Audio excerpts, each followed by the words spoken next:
Roti murah sejuta umat katanya mengandung zat berbahaya. Nah, langsung aja kita bahas.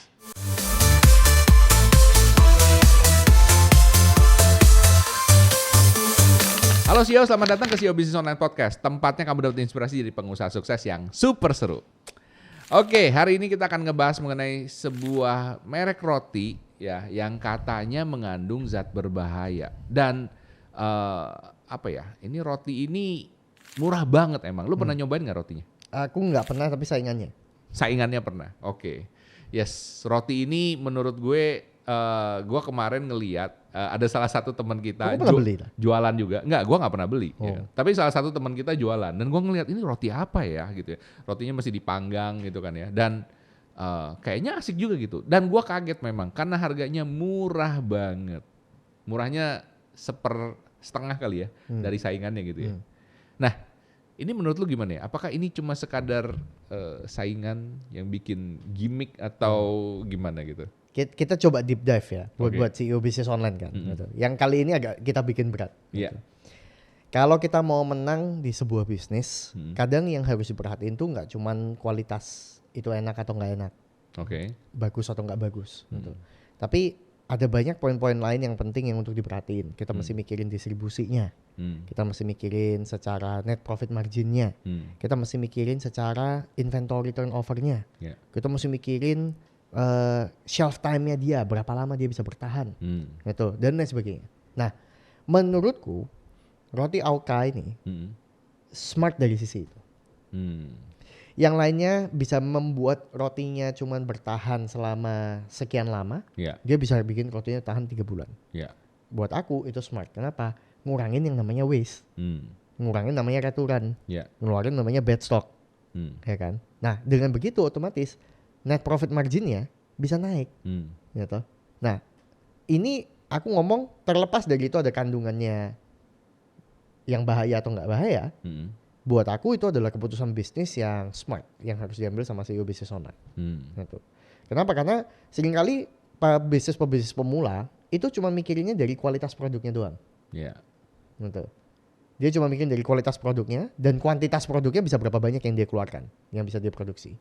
Tapi dia lupa mikirin ada banyak aspek yang lainnya yang dia harus pikirin. Strategi harga. Koko tadi ngomong, wah dia smart ya, dia bisa nemuin ke cuman 1.500-an doang. 2.000 sampai 2.500. Oh, 2.000 sampai 2.500. Betul. Ya, nah maksudnya itu adalah satu langkah yang menurutku sebagai CEO bisnis online harus bisa berpikirnya sampai ke level itu. Iya, iya. Setuju. Kalau dari segi keamanan, mikirin semuanya sih oke ya. Cuma emang kalau makanan ya, kalau bagi gue sih yang kadaluarsanya terlalu panjang ya dibandingkan dengan yang lain misalnya kayak gitu ya.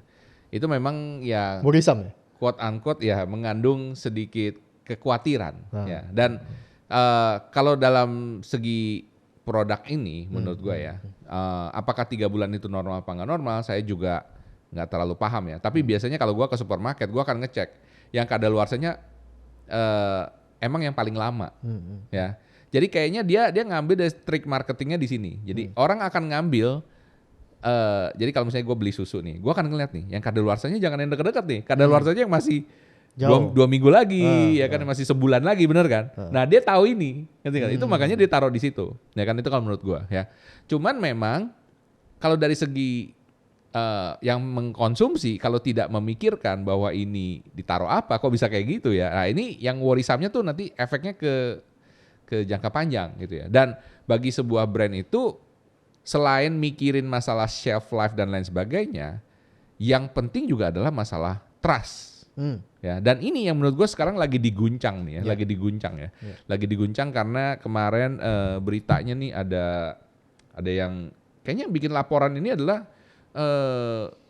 ini ya dari Kadin kalau nggak salah. Hah? Tempo. Kadin apa Tempo ya? Tempo ngeluarin rilis berita. Yang aku lihatnya dari Tempo. Oke. Gitu, dia bikin satu artikel, terus kayaknya ada YouTube-nya ya, ada video YouTube-nya ya. Terus aku kenanya pertama kali dari situ. Oke. Gitu. Nah dia melakukan uji lab sendiri, gitu. Terus habis itu heboh bahwa ternyata ada satu kandungan kosmetik yang ada di dalam roti itu. Iya. Nah tapi ini sudah diklarifikasi karena ada dua, ada AOK, ada OKO. Gitu. Yang OKO betul ada.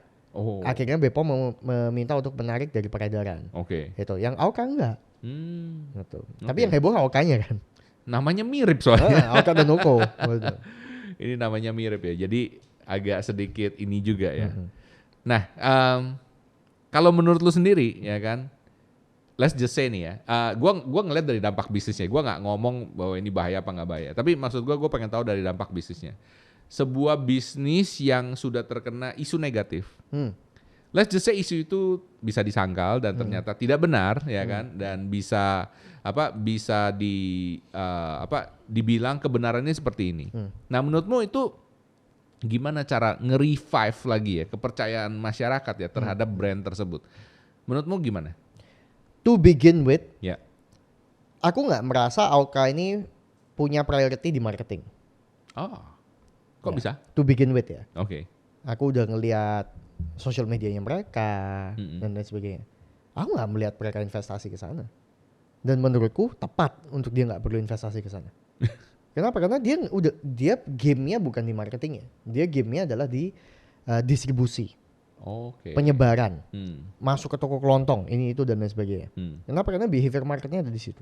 Beda ya. Beda. Betul. Nah, ketika keterpa isu ini, yang klarifikasi adalah Instagramnya PT, Instagramnya perusahaan.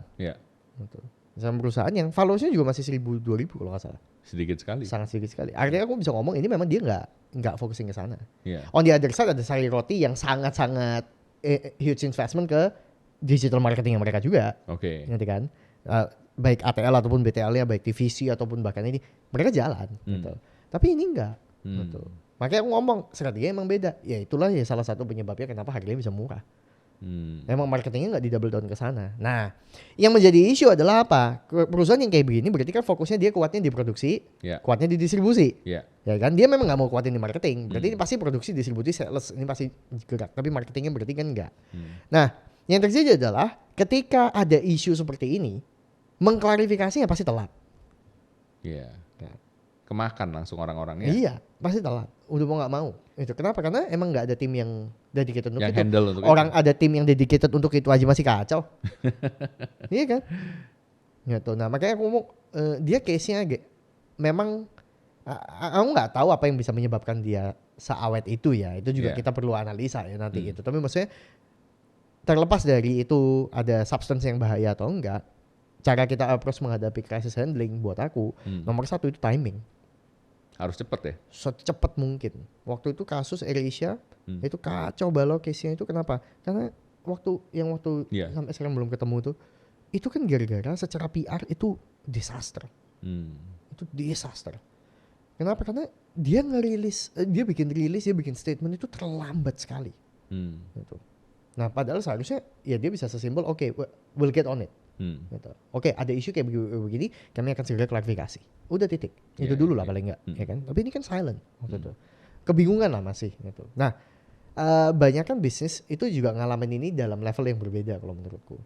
Gitu. Misalkan ada netizen beli produknya dia, nggak puas, dibikin story. Also crisis loh. Yes. Ya kan? Also crisis.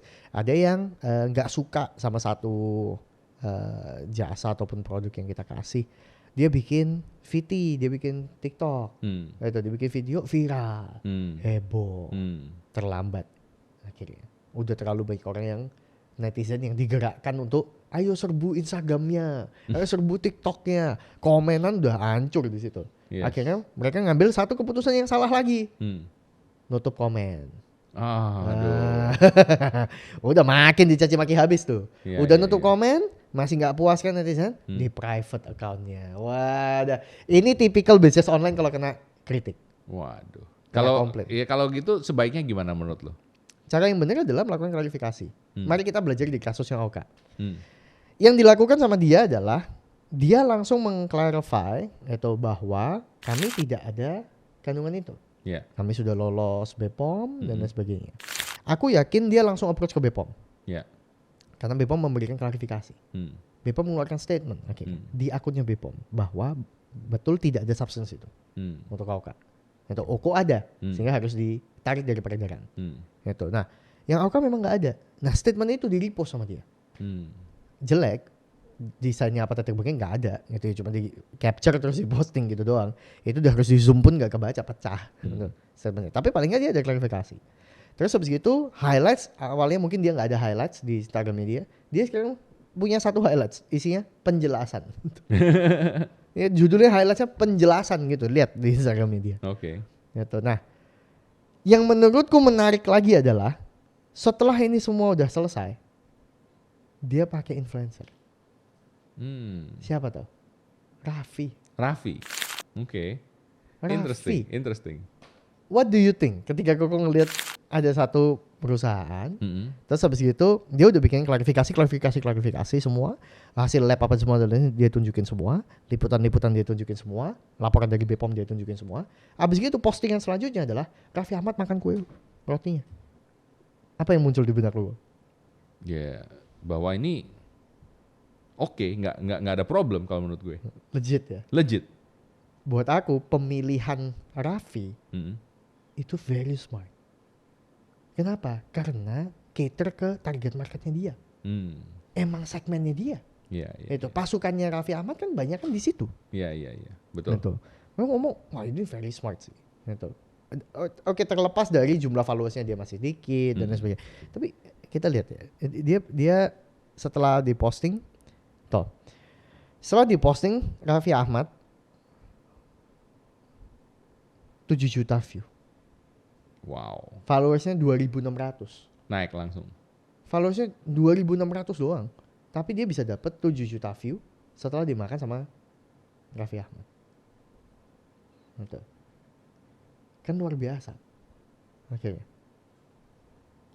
Ini yang menurutku akhirnya buat aku ini krisisnya handled. Gitu.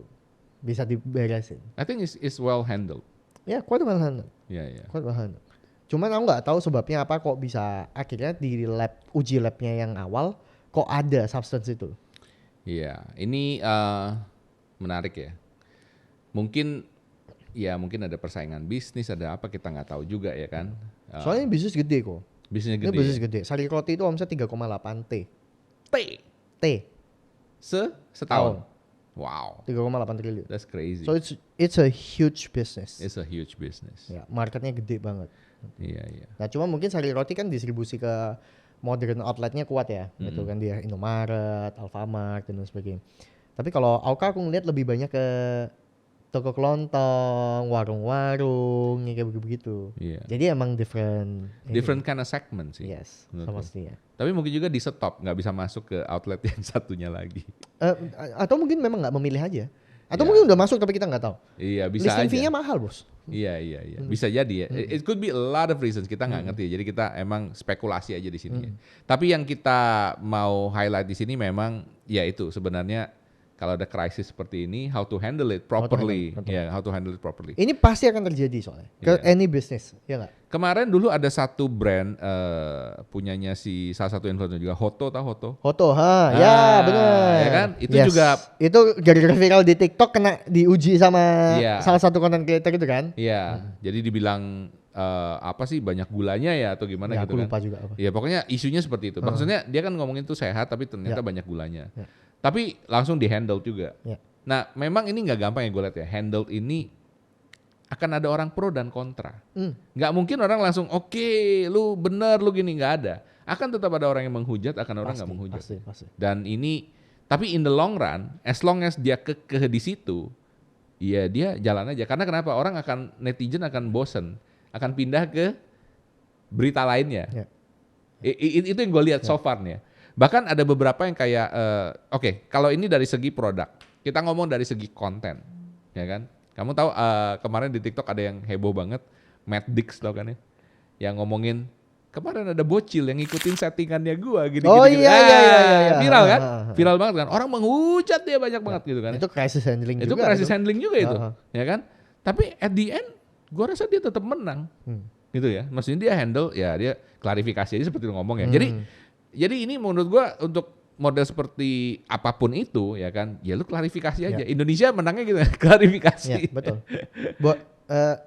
Buat aku soalnya paling penting kalau misalkan dalam case crisis handling kayak begini, itu cuma ada 2 aja, speed and clarity, udah.